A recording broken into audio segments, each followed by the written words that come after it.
Aoussé Jackson est avec nous. Bonsoir. Bonsoir, monsieur Vous êtes député national élu du territoire de Irumu, dans la province de l'Ituri. Ituri, un ancien district de la province orientale, l'ancienne province orientale. Vous restez dans le rang oriental, cette insécurité, on en parle encore, 56 Congolais fauchés. Est-ce qu'il y a des pistes pour pouvoir amener les autorités militaires et civiles à réduire sensiblement les capacités des nuisances de la Codeco? Avant qu'on en arrive là, en tant que député national, parce que nous sommes l'émanation de la population, ce sont nos électeurs, ce sont les électeurs de moins pour nous, et nous sommes vraiment consternés, parce qu'on venait de faire une déclaration, très consternés, même révoltés parce que ce sont des populations qui sont en déplacement, en fait. Ils ne sont pas attaqués dans leur village. Par la suite de l'insécurité, ils ont quitté leur village pour aller trouver refuge, n'est-ce pas, dans des cas de fortune, dans des sites de déplacés. Mais la mort les a suivis d'une manière lâche, là où ils sont partis pour se cacher contre cette mort. Donc nous sommes vraiment, personnellement, très touchés. Depuis le matin, nous sommes là, on allait de gauche à droite sans savoir ce qu'on voulait faire. Donc aujourd'hui, le mercredi, c'est une journée particulière pour la République, parce que de l'Est à l'Ouest, au centre, il n'y a que des morts. Qu'est-ce qui se passe? Bon, ce n'est pas la question à laquelle nous allons tenter de répondre maintenant. Réalisation, je vous rafraîchis la mémoire avec ce reportage de nos confrères de la presse militaire de l'Ituri. La situation reste maîtrisée par les forces armées à Boulé, en chefferie de Bayama Badjiré, en territoire de Djougou. Et c'est après l'attaque d'un site de déplacés à 3 km de ce centre de négoce. Massacre attribué aux miliciens de la Codeco. Des sources locales précisent que ces génocidaires ont investi ce village à 23 heures un local avant de ôter la vie de ces vulnérables en coups de machette et des armes à feu, dont les enfants et les femmes.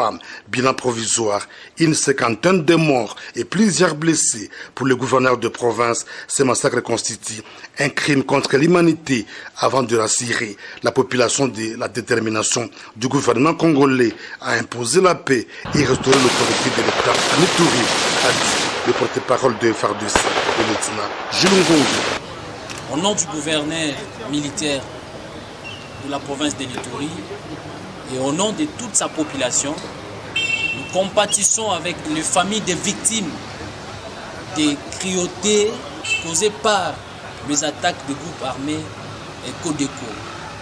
Et nous condamnons cette façon de tuerie sur les populations civiles innocentes qui n'ont même pas un moyen de défense. Et pire encore, sur le site de déplacés.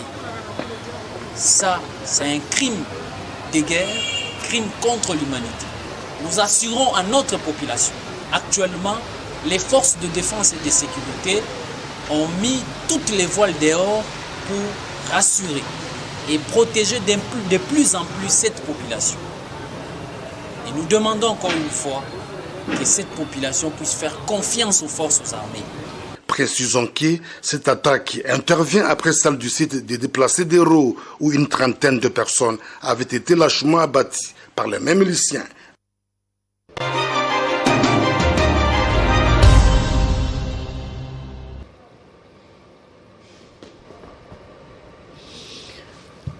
Ah, c'est bizarre. D'accord. Bon. Apparemment, monsieur l'élu national, les camps de déplacés ont du mal à être protégés parce qu'ils s'introduisent à 3 heures pour tuer, massacre. Il y a un sérieux problème d'anticipation. Aujourd'hui, nous parlons des camps de déplacés, mais je ne sais pas si demain on va parler de quoi. Je ne sais pas demain on va parler de quoi parce que hier on parlait de villages. Des villages attaqués. Et le fait du village être attaqué, les gens fuient dans des camps de déplacés. Bon, aujourd'hui, nous parlons des camps de déplacés qui sont maintenant attaqués, qui deviennent maintenant les cibles. Bon, les gens ont quitté le village pour les camps de déplacés. Moi, je me pose la question, les gens vont quitter maintenant les camps de déplacés pour aller où? Donc, là, le défi est lancé. Ce n'est pas contre cette population que cela est fait. C'est contre le gouvernement congolais. Parce que j'ai toujours dit, surtout à cette antenne ici, la protection des personnes et de leurs biens relève de la compétence exclusive. Le gouvernement ou l'État ne partage pas cette compétence avec d'autres entités. Mais quand vous regardez bien, vous sentez que cette guerre, ces massacres, c'est le monde qui les impose aux Congolais. Il y a une grande hypocrisie. Et je vais vous décevoir parce que je vous dirai que ce n'est pas ça le problème. Le problème, ce n'est pas le fait que les gens, nous subissons la convoitise ou les gens nous imposent. Le problème, c'est notre capacité d'en faire face. Parce que les mal à travers le monde. Là où il y a juste la culture de la banane et du thé, ça ne se passe pas comme ça. L'affaire de Enyele, ça a pris combien de temps? Ça appartient à l'histoire. Mais là où il y a des minéraux, le problème se pose. Exact. Alors, là où il y a des cacao, là où il y a les cafés, là où il y a des minéraux, entre-temps, chez les voisins, il n'y en a rien. Non, ce sont les usines de transformation des minéraux. Ils sont devenus les premiers exportateurs, producteurs des minéraux. De l'or, du diamant. Dans mon analyse, je réfléchis contrairement à ça. Nous, la paix n'est pas un cadeau, messieurs les journalistes. N'attendons pas que l'ONU, le voisin... Je n'ai pas cité l'ONU, moi. Ça c'est moi qui viens de citer. N'attendez pas que Guterres vienne au Congo, que l'ONU soit là ou pas. Je n'ai même pas fait allusion à ça. N'attendons pas un cadeau appelé la paix, que cela puisse nous venir de tierces. Non. Nous devons nous sécuriser. Nous devons nous sécuriser. Vous parlez de minéraux, de cacao, de café, et ainsi de suite, et la paix, la guerre perdure. Effectivement, ça perdure parce que nous prenons à la légère ces régions. Nous devons renforcer nos capacités dans ces régions parce que ces régions sont fertiles. Quelles sont les solutions que vous prenez, vous, en tant qu'élu national, issu d'Irumu? Vous connaissez les problèmes qui sont sur le terrain. Vous connaissez les réalités. Et par moments, ceux qui entrent dans cette opération, dans ces opérations pour aider les ennemis à nous tuer, quelles sont les pistes de solutions proposées au-delà de l'état de siège? Les solutions relèvent de la gestion quotidienne de la République, de la gestion quotidienne de la cité. Nous sommes des missionnaires. L'ordre et le désordre, je l'ai toujours comparé avec le mauvais esprit et le Saint-Esprit. À l'absence de l'un, l'autre s'installe. Ces zones ne sont pas gouvernées, ne sont pas gérées à leur juste titre. Vous me posez la question sur la solution. C'est une zone frontalière. Nous avons la République de Sud-Soudan, nous avons l'Ouganda, nous avons Rwanda, ainsi de suite. Les Ougandais entrent et ils continuent. Mais il faut aller voir. À être là. Il faut aller voir. Mais comment ça ne change pas? Comment la situation s'empire? L'état de siège. On a enlevé les gouvernants ou les dirigeants civils. On a mis des militaires. Alors, quel est le vrai problème? Est-ce que les fils du coin ne sont pas dans le coup? Nous nous regardons dans les yeux et nous disons la vérité. Vous êtes les fils du député coin, national les fils avec du coin, une assise populaire dans le coin. Les fils du coin ne sont pas plus forts que l'État congolais. Si on en arrive à ça, et donc il y a un problème du côté de l'État congolais. Les gens entrent à 3 heures du matin. Ces groupes armés, ils massacrent. Ces groupes armés. Est-ce qu'il n'y a pas eu des informants, comme on le voit dans le Grand Nord du Nord Kivu, des gens qui informent l'ennemi et qui les ravitaille en renseignement, venez à 7 heures, l'armée est de l'autre côté, venez massacrer. En Ituri, il y a des groupes armés locaux et des groupes armés étrangers. Et les groupes armés locaux de l'Ituri sont composés par les fils et filles de la province de l'Ituri. Vous qui avez une assise populaire, pourquoi vous ne pouvez pas convaincre ces délinquants à rentrer dans leur maison? Il y a une des approche manières, communautaire. Il y a des manières. Quittez les groupes armés, restez à la maison, ne tuez pas vos frères. Il y a des manières de convaincre les bonnes ou de mauvaises personnes.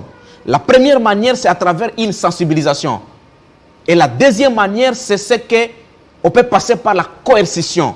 Moi, je pense que ce qui reste, c'est la deuxième qui n'est pas encore utilisée. Parce que si vous parlez de la sensibilisation, autrement, si vous voulez dire que l'armée devra commencer à tirer sur ces délinquants, qu'ils soient fils ou filles du coin ou d'autres provinces. Ils ont tiré, ces délinquants ont tiré aujourd'hui sur combien de personnes?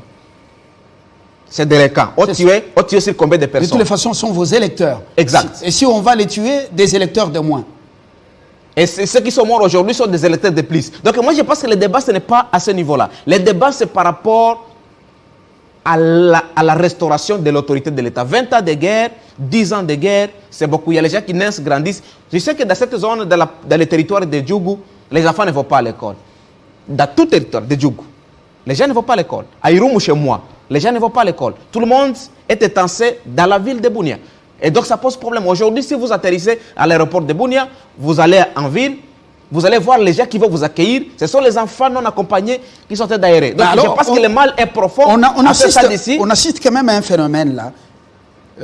Si on compte des villes aujourd'hui très mobiles, en pleine métamorphose, il y a la ville de Bunia. La ville de Bunia est en train de surpasser la ville de Goma. Même le sud de Bukavu devient un village par rapport à Bunia. Regardez des immeubles. J'ai une vidéo de cette ville, mais c'est formidable. Des hôtels et autres. Comment expliquer le sang qui coule? Comment expliquer tous ces massacres et cette misère de ces femmes et ces enfants dans la brousse, dans des cases, dans les camps? Et les affaires qui fleurissent, la métamorphose de la ville, avec des immeubles jusqu'à 15, 10 étages. Comment expliquer ça?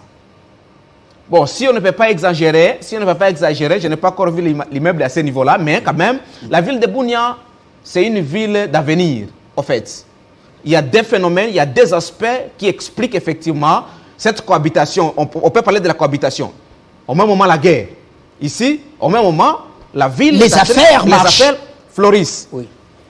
Le florissement des affaires sur le plan économique dans la ville de Bunia, dans l'Ituri, c'est dû plus à tout ce qui est proximité avec les pays de l'Est. L'ouverture est facile et aussi le dynamisme de la population. On parle aussi du commerce d'organes humains. Est-ce que vous êtes au courant, monsieur le député national? Le mal est profond. Le mal est profond dans cette zone-là. Le mal est profond. Le commerce d'organes humains, on ne peut pas le nier parce qu'effectivement, il y a les gens qui sont kidnappés, il y a des gens qui disparaissent, il y a les gens dont le corps, une partie de leur corps ne se faut pas voir et tout. On peut classer ça dans cela. Donc moi, je pense que mon frère, on a présenté les condoléances à cette population. Nous exigeons au gouvernement, n'est-ce pas, l'inhumation digne et sécurisée des personnes qui sont mortes. Et puis, à cela, nous sommes un peu étonnés. Moi, en tant que député, nous ne sommes pas étonnés. Aujourd'hui, seulement, les jours de mercredi, nous sommes déjà à plus de 100 personnes mortes sur toute l'étendue de la République. Mais nous, on attendait qu'on puisse décréter comment est-ce qu'on appelle? Qu'on décrète au niveau national les jours de deuil. 2-3 jours de deuil, mais ça ne peut pas se faire. Qu'on mette les drapeaux à Berne. Ça ne peut pas quand même se faire. Les autorités sont allées sur le lieu, la nouvelle est là, on peut décréter. Le deuil ne pourrit pas en Afrique quand même. Le deuil ne pourrit pas en Afrique, mais attendre que 100 personnes puissent être tuées et que nous puissions continuer à fonctionner comme si de rien n'était, moi je pense que nous péchons contre nous-mêmes. Je profite de votre antenne. Votre antenne a une audience importante. Je demande au président de la République, je demande au Conseil des ministres de décider illico pour décréter les journées nationales de deuil à la mémoire, n'est-ce pas, de nos sœurs, de nos frères qui venaient de tomber la tous sur l'ensemble du territoire. Très bonne proposition. Voilà. Mais sur place, on dit gérer, c'est prévoir. Au lieu de gérer, d'entrer dans cette comptabilité macabre, comment faire, vous, les élus du coin, les hommes d'affaires du coin, la société civile, pour accompagner Luboya et son administration et l'armée à réduire les massacres. Ceux qui ont massacré à Irumu, donc à Djougou, ce ne sont pas des Ougandais. Non. Ce sont des Congolais. Moi, je les appelle Congolais. Alors, ce ne sont pas des Congolais. Je les appelle Congolais. Ah, ok, ça va. C'est pourquoi. Alors, ils ont massacré. Comment faire pour réduire tous ces massacres? Alors, moi, je pense que Luboya, avec son équipe, ils sont sérieusement accompagnés parce qu'au moment où nous parlons, il y a une équipe, d'ailleurs sur terrain, une équipe appelée Task Force, composée des seigneurs de guerre, les gens qui ont fait des guerres dans les temps, qui ont été, n'est-ce pas, dans des prisons nationales, internationales. Ils sont, n'est-ce pas, à Bunia maintenant. Il y a des meetings qui sont en train d'organiser. Et tout. Même, on a même lancé le programme DDRCS, et même lancé à Ituri et tout. Donc, moi, je pense que nous devons faire la part des choses. Il y a des personnes qui sont dans le désordre et qui peuvent être facilement acquis ou acquises au changement, qui peuvent accepter, accompagner la paix. Et il y a des personnes aujourd'hui en Ituri, des Congolais, comme vous l'avez dit, qui sont déjà radicalisés. Bon, pour ceux qui sont déjà radicalisés, on fera quoi? Vous avez déjà proposé Mbouma. Donc, il faut les neutraliser. Moi, je pense que l'armée est là pour ça.